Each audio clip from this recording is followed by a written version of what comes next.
Now it's time to approach the same tune, the A section of this nice rock tune in the key of G major.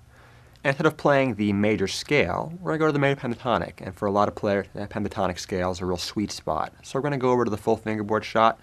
Let's review our pentatonic scales real quick, and then go ahead and try playing over this tune, just pentatonics.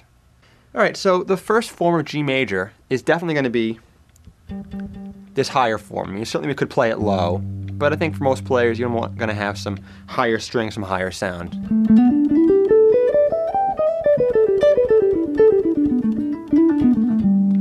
That's form 5, or we could easily be in form 1. But for sheer comfort-wise, I think form 5 is a good choice for this one.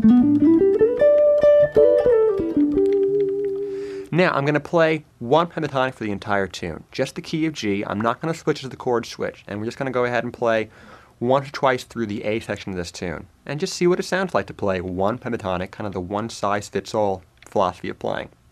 Let's see how this works. Alright, and here's our jam track.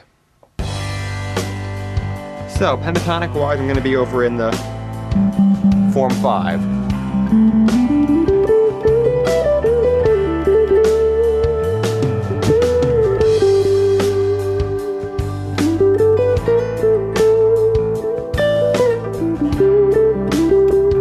Go ahead and move down form 4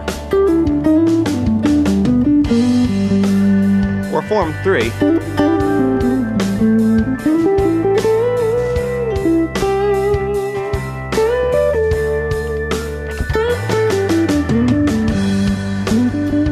Back to form 5.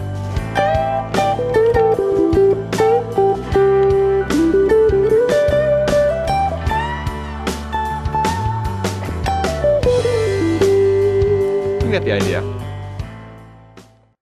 Alright, pentatonic sounded good. There's nothing wrong with it. It's a old scale, people love to use it.